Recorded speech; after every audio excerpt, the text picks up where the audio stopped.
Hello friends, welcome to relish living. నేను మీ దీప్తి. ఈరోజు మనం టేస్టీ ఎగ్ గ్రేవీ కర్రీ ఎలా చేయాలో చూద్దాం. ఎగ్స్తో గ్రేవీ రెసిపీస్ చాలా రకాలుగా ట్రై చేయొచ్చు. ఇదొక స్టైల్, ట్రై చేయండి, బాగుంటుంది. కావలసినవి 6 బాయిల్డ్ ఎగ్స్, చిన్నగా కట్ చేసిన ఉల్లిపాయ ముక్కలు 1 కప్పు, 2 పచ్చిమిర్చి స్లిట్స్ చేసుకోవాలి, 2 టమాటోలను ప్యూరీ చేసుకోవాలి, 1 కప్పు పెరుగు, 1 teaspoon ginger garlic paste, 1 teaspoon కారం, రుచికి సరిపడ ఉప్పు, 1/2 టీ స్పూన్ పసుపు, 1 టీ స్పూన్ ధనియాల పొడి, 1 టీ స్పూన్ గరం మసాలా పొడి, కొంచెం కొత్తిమీర, 2 నుంచి 3 టేబుల్ స్పూన్ల నూనె. ఫస్ట్ మనం బాయిల్డ్ ఎగ్స్ తీసుకుని కొంచెం ఉప్పు, అలాగే పసుపు, కొంచెం కారం, ఈ 3 కూడా ఒకసారి చేత్తో కలిపేసుకుని పక్కన పెట్టేసుకుందాం. ఇప్పుడు ఒక బౌల్ తీసుకుని అందులో 1 కప్పు పెరుగును వేసుకుందాం.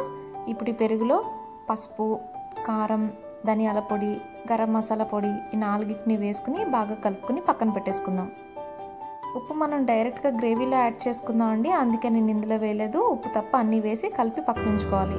ఇప్పుడు మనం ప్రాసెస్కి వచ్చేసాం. స్టవ్ ఆన్ చేసుకుని కడాయి పెట్టుకుని 2 టేబుల్ స్పూన్స్ ఆయిల్ వేసుకుని, ఆయిల్ కాగిన తర్వాత ముందు గుడ్లు వేసుకుని వేయించేసుకుందాం.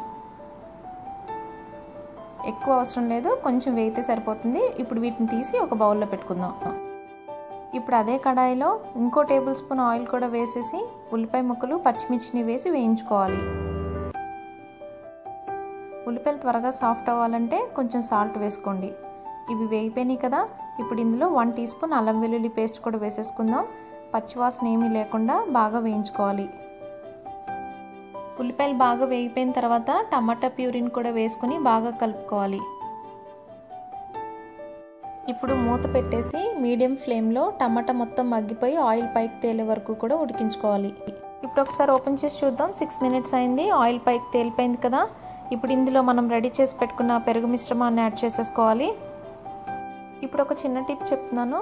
మీరు తీసుకునే పెరుగు పుల్లగా ఉండకూడదు. ఒకవేళ ఏమైనా పుల్లగా ఉంటే కనుక కొంచెం షుగర్ని కూడా యాడ్ చేసుకోండి, ఆ పులుపుని బ్యాలెన్స్ చేస్తుంది. పెరుగు మిశ్రమం వేసిన తర్వాత ఒకసారి బాగా కలుపుకోవాలి. ఇప్పుడు ఫ్లేమ్ని లోకి అడ్జస్ట్ చేసుకుని మూత పెట్టి నూనె పైకి తేలే వరకు కూడా మగ్గించుకోవాలి. ఇప్పుడు ఒకసారి ఓపెన్ చేసి చూద్దాం. గ్రేవీ తిగ్గా అయిపోయింది, ఆయిల్ కూడా పైకి తేలిపోయింది కదా. ఇప్పుడు లాస్ట్లో రుచికి సరిపడా ఉప్పును వేసుకోవాలి. ఒకసారి కలుపుకొని ఫైనల్గా ఎగ్స్ని యాడ్ చేసుకోవాలి. గ్రేవీలో ఎగ్స్ కలిసేలాగా బాగా మిక్స్ చేసుకుని ఒకసారి మూత పెట్టి 2 నిమిషాలు మళ్ళీ మగ్గనివ్వాలి. గ్రేవీ టేస్ట్ ఎగ్స్కి పట్టే విధంగా 2 మినిట్స్ సరిపోతుందండి. ఇప్పుడు ఇది అయిపోయినట్లే. ఒకసారి ఓపెన్ చేసి చూద్దాం. చూస్తున్నారు కదా, tasty egg gravy curry ready అయిపోయింది. గ్రేవీ థిక్గా కూడా కనిపిస్తుంది.